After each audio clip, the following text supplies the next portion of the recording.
अगली संध्या अमन लौटा।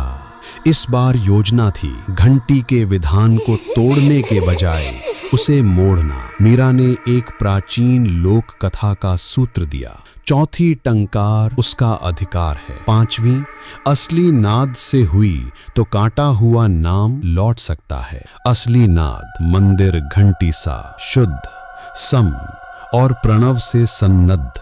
मंदिर नहीं था, केवल टूटा स्तंभ जहां कभी शिवालय रहा होगा। सारा ने धातु तश्तरी, ट्यूनिंग फोर्क और रेजोनेंस कोलाइडर से एक अखंड सटीक फ्रीक्वेंसी साधने की जुगत की। हवा में फिर वही मीठी कड़वी गंध घुली, जैसे किसी ने चंदन में दीपक का जला तेल मिला दिया हो। पहली थाप धरती के भीतर से आई, जैसे अंधेरी कोठरी में किसी ने उंगलियों से कांसे को छुआ। फिर आवाज ने बहुत मृदुता से सा रा कहा।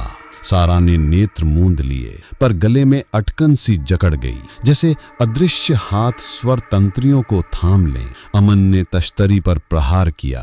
एक निर्मल गोल नाद उठा, लंबी सांस की तरह, पर उसी के नीचे से तीन पतली टंकारें उभरी, मानो मिट्टी के भीतर बंद किसी और घंटी ने उत्तर दिया हो।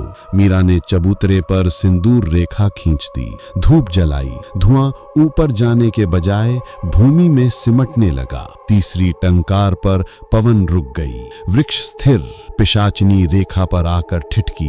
मुस्कान गहरी, घंटी का कर्ज चुकता होता ही है। अमन ने पूछा, कबीर? उसने केश हटाए, बाईं आंख के कोने से मेहंदी सा पानी टपका। धरती ने उत्तर दिया, कबीर की आवाज, 5 से पहले मेरा नाम लौटा दो। परछाई के बिना कुछ नहीं लौटता, पिशाचिनी ने कहा। परछाई लौटाने के लिए किसी और चेहरे में मुझे बसना पड़ेगा। चेहरा दोगे? सारा चौंकी। किसका? वो मंद हंसी जिसे तुम्हारे लेंस ने पहले ही संजो लिया। अमन ने स्क्रीन देखी, फेस डिटेक्ट का चौकोर, अंदर केवल अंधेरा।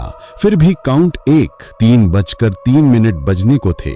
मीरा ने तश्तरी को ओम के स्वर संकल्प के निकट साधा। नाद जैसे गोलाकार रेखा बनकर रुकने लगा।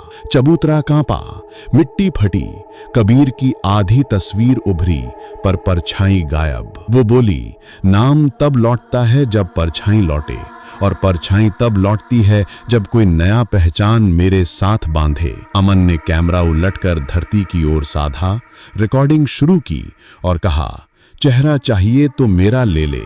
पहले कबीर, उसने कहा, चेहरा नहीं, नाम। चेहरा तो केवल वस्त्र है। चौथी टंकार भीतर बज उठी।